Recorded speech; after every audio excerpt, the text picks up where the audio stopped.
ಈಸಿಯಾಗಿ ಯಾವ ಥರ ಶೂಗಳನ್ನು ಪಟ ಅಂತ ಕ್ಲೀನ್ ಮಾಡೋದು ಅಂತ ನೋಡೋಣ ಬನ್ನಿ. ನಾನಿಲ್ಲಿ ಒಂದು ಚಿಕ್ಕ ಬಟ್ಲನ್ನ ತೊಗೊಂಡಿದ್ದೀನಿ. ಇವಾಗ ಅದಕ್ಕೆ ಒಂದು ಸ್ವಲ್ಪ ಕೋಲ್ಗೇಟ್ ಪೇಸ್ಟನ್ನು ಹಾಕ್ಕೊಳ್ತಾ ಇದ್ದೀನಿ. ಇವಾಗ ಒಂದು ಅರ್ಧ ಸ್ಪೂನ್ ಆಗೋಷ್ಟು ಬೇಕಿಂಗ್ ಸೋಡಾ ಮತ್ತು ಡಿಶ್ ವಾಷಿಂಗ್ ಲಿಕ್ವಿಡ್, ಪಾತ್ರೆ ತೊಳೆಯೋದಕ್ಕೆ ಅಂತ ಬಳಸ್ತೀವಲ್ಲ ಆ ಲಿಕ್ವಿಡನ್ನು ಹಾಕೊಂಡಿದ್ದೀನಿ. ಇದಿಷ್ಟನ್ನು ಚೆನ್ನಾಗಿ ಮಿಶ್ರಣ ಮಾಡ್ಕೊಳ್ತಾ ಇದ್ದೀನಿ. ಇದ್ರ ಜೊತೆಗೆ ಒಂದು ಸ್ವಲ್ಪ ಪೌಡರನ್ನು ಕೂಡ ಹಾಕೊಳ್ತಾ ಇದ್ದೀನಿ. ಈ ಥರ ಮಿಕ್ಸ್ ಮಾಡ್ಕೋಬೇಕಾಗುತ್ತೆ. ಇವಾಗ ಇದ್ರ ಜೊತೆಗೆ ಒಂದು ಚೂರು ನೀರನ್ನು ಕೂಡ ಹಾಕೋಬೇಕಾಗುತ್ತೆ. ನೀರನ್ನು ಹಾಕಿ ಈ ರೀತಿ ಚೆನ್ನಾಗಿ ಮಿಕ್ಸ್ ಮಾಡ್ಕೋಬೇಕು. ನೋಡಿ, ಲಿಕ್ವಿಡ್ ಸಿದ್ಧ ಆಯಿತು. ವಿಡಿಯೋನ ಸ್ಕಿಪ್ ಮಾಡಬೇಡಿ.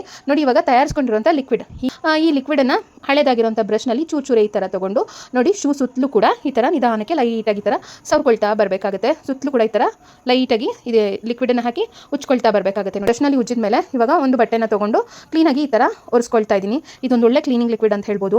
ನೋಡಿ ಎಷ್ಟು ಚೆನ್ನಾಗಿ ಕ್ಲೀನ್ ಆಗ್ತಿದೆ, ಶೈನಿಯಾಗಿ ಕಾಣಿಸ್ತಾ ಇದೆ ಅಂತ ನೀವೇ ಇಲ್ಲಿ ಗಮನಿಸ್ಬೋದು. ಆ ಕೊಳೆ ಎಲ್ಲ ಎಷ್ಟೊಂದಾಗಿತ್ತು, ಆ ಕೊಳೆ ಎಲ್ಲ ಎಷ್ಟು ಚೆನ್ನಾಗಿ ಬಿಡ್ತಾ ಇದೆ ಅಂತ ಕೂಡ ನೀವು ನೋಡ್ಬೋದು. ನೋಡಿ ಎಷ್ಟು ಚೆನ್ನಾಗಿ ಕ್ಲೀನ್ ಆಗಿದೆ. ಆ ಶೂಗೂ ಈ ಶೂಗೂ ನೀವೇ ಕಂಪೇರ್ ಮಾಡಿ ನೋಡಿ ಎಷ್ಟು ಡಿಫ್ರೆನ್ಸ್ ಅನ್ನೋದಿದೆ.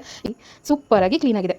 ಇದನ್ನು ಒಣಗಿಸೋದಕ್ಕೆ ನಮಗೆ ಸಮಯ ಕೂಡ ಬೇಕಾಗಲ್ಲ. ಆಮೇಲೆ ನೀವು ಕೇಳ್ಬೋದು, ಮೇಲ್ಮೇಲೆ ಕ್ಲೀನ್ ಆಗಿದೆ, ಒಳಗಡೆ ದುರ್ನಾತ ಬರುತ್ತಲ್ಲ, ಅದಕ್ಕೆ ಏನು ಮಾಡೋದು ಅಂತ ಹೇಳಿ. ಆ ರೀತಿ ದುರ್ನಾತ ಬರ್ತಿದೆ ಅಂದರೆ ಒಳಗಡೆ ಸ್ವಲ್ಪ ಪೌಡರನ್ನು ಹಾಕಿ ಶೂನ ಹೀಗೆ ಮಾಡಿ, ಸೊ ಪೌಡರನ್ನು ಹಾಕೋದ್ರಿಂದ ದುರ್ನಾತ ಕೂಡ ದೂರ ಆಗುತ್ತೆ.